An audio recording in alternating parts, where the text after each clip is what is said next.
So I partnered with United Way this year because although I get to spend my day working on the top end of human performance, there are so many people who can't even think about their dream or their destiny or what they would really love to do because they're trying to survive.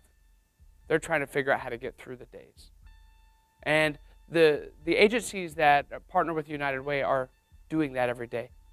They're working with people who are trying to get by, who are trying to survive. And they're working every day helping people who can't even think about what their sozo is, what their dream is, because they're trying to survive. I want to share a story with you about a college professor.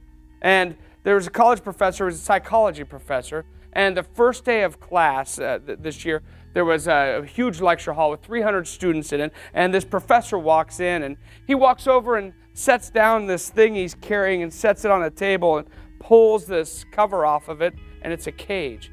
And inside the cage there was a rat, and he grabs the rat, and he walks over and he throws the rat down in this tub of water that he had sitting there. And the rat starts swimming around, trying to get out. Swimming, clawing, scratching, trying to get out. Swim, scratch, claw, looking for a way out of the situation that it found itself in. Couldn't find a way out. 45 minutes go by, it starts to go underwater, comes up, goes underwater, comes up, goes underwater, drowns. The professor picks it up, puts it in a shoebox, walks out of the class, says, "Class dismissed." The next day, a horrified group of college freshmen are in that class. The professor walks in with the cage, sets it down, takes the cover off, takes out another rat, throws it in the water. The class is all looking, what is going on?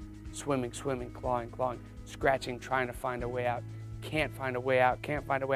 Guess what? About 45 minutes, it gets tired. It can't find a way out. Goes underwater, comes back up. Goes underwater, comes back up.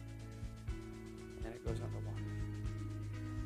The professor reaches in and grabs it, puts it back in the cage for just a moment. After it rests for a moment, he removes it from the cage and throws it back in the water. It says, "Class dismissed." The class leaves, and the next day, they're coming back into class, and as they're walking in, they look down to the center, and there's that rat in the water swimming. Still swimming. The professor then addresses the class for the first time, says, "What's the difference between the first rat and the second rat?" But the second rat had hope. Both rats found themselves in a position they couldn't get out of, which was whether it was their fault or not, they could not get out of it on their own. They both gave up. The second one got rescued after it gave up. Even though it couldn't get out itself, it knew that if it just stayed alive, somebody might be coming. A way out might be coming, even though it couldn't find it itself. Hope is so powerful that it allows us to endure terrible situations for extended periods of time. People who have hope can endure tough situations for long periods of time. But without hope, people quit. People give up on themselves. Rats give up on themselves. Whenever we can't find a way out of a situation, if we don't have hope, we'll stop. What the United Way does, what these organizations do, is day in and day out, they're in there giving hope to people in hopeless situations.